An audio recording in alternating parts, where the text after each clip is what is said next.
Cireng atau aci digoreng merupakan penganan ringan populer asal Jawa Barat. Teksturnya yang kenyal di dalam dan renyah di luar menjadikan cireng sebagai pilihan favorit. Salah satu pembuat cireng yang sudah eksis selama 20 tahun terakhir ada di Bekasi. Awalnya tempat ini hanya memproduksi cireng biasa. Dengan kreativitas dan inovasi, tempat ini membuat cireng dengan berbagai varian. Dalam sehari, setidaknya 5.000 cireng isi dan 2.000 potong cireng rujak diborong pembeli. Hal pertama yang dilakukan produsen cireng isi adalah membuat isian dan juga sambal cocol. Pertama, cuci bersih bahan baku seperti cabai untuk bumbu rujak maupun ayam potong untuk cireng isi. Haluskan cabai, kacang tanah sangrai, dan bawang putih. Kemudian, masak bumbu halus bersama dengan gula merah atau gula kelapa. Gunakan api kecil agar gula tidak gosong. Dan ini bahan yang harus selalu ada ketika membuat bumbu rujak, asam jawa. Hancurkan asam jawa dengan air hangat, lalu campur ke dalam bumbu. Masak hingga mendidih dan mengeluarkan aroma harum. Selama proses memasak, aduk secara perlahan, 30 menit berselang, tambahkan cuka. Masukkan gula pasir, garam, dan penyedap rasa. Salah satu indikator bumbu cocolan cireng ini telah siap adalah teksturnya yang sedikit mengental. Cocolan cireng, sudah waktunya membuat isian cireng. Ada sosis, bakso, kornet, dan ayam goreng. Berarti total ada berapa variasi rasa untuk cireng isi? Ada 10. 10 ya? Ya. Yang paling favorit? Rasa ayam sih. Oh, yang paling favorit yang lagi dipotong ini ya? Iya. Seluruh isian ini akan dicampur ke dalam saus cireng dengan tekstur kenyal. Tumis daun bawang dan bawang bombay hingga matang. Setelah itu, campurkan bumbu halus yang terdiri dari bawang merah, bawang putih, bawang bombay, dan lada putih. Setelah air sedikit menyusut, tambahkan garam, gula, penyedap rasa, lada hitam bubuk, dan sambal kemasan siap pakai secukupnya. Kemudian, tambahkan isian sesuai selera Anda. Dan ini yang jadi kunci kekentalan saus cireng isi. Tepung panir membantu mengikat bahan-bahan isian, sehingga isian tidak mudah pecah atau keluar saat digoreng. Tepung panir juga membantu memberikan tekstur yang lebih padat dan rasa lebih gurih.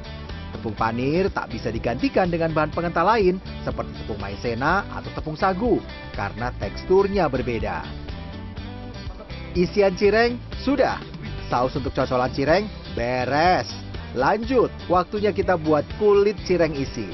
For your information, kulit cireng isi berbeda dengan cireng yang biasa kita santap. Kalau perbandingannya itu setengah-setengah bang, jadi 2:1 gitu. Oh, 2:1.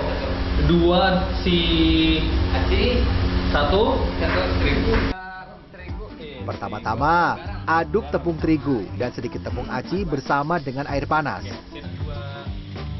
Setelah tepung terigu kalis, masukkan seluruh tepung aci yang sudah ditimbang sebelumnya. Campurkan juga mentega dan bawang putih cair untuk menambah aroma serta cita rasa. Lanjut, pipihkan adonan hingga setipis ini. Setelah pipih, oles dengan isian cireng yang sudah dibuat sebelumnya. Dan cetak dengan berbagai variasi bentuk untuk membedakan satu isi dengan isi yang lain.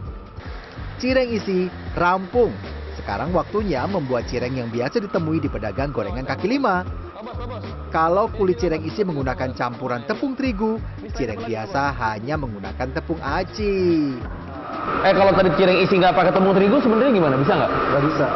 Nggak bisa, dia akan kayak lem nantinya. Karena aci untuk rujak cireng itu dia kan lebih mulur dia. Dia seperti lem. Beda sama yang cireng isi. Selesai. Lebih mudah kan membuat cireng biasa? Dan ketika menggoreng dan menyantap cireng, catat tips berikut ini ya. Gorengnya harus di minyak yang banyak, terus kemudian sambil disiram-siram.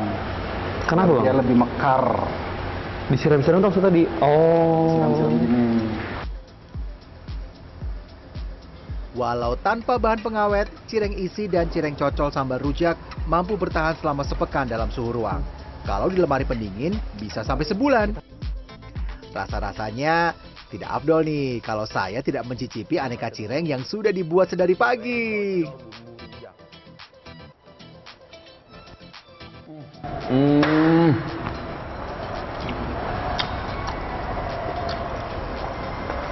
Cirengnya nggak alot sama sekali.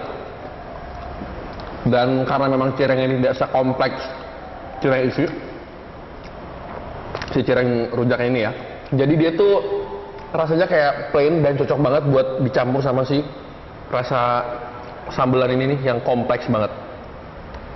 Ini harus banjir-banjir nih. Cabenya ya ampun. Ini favorit saya.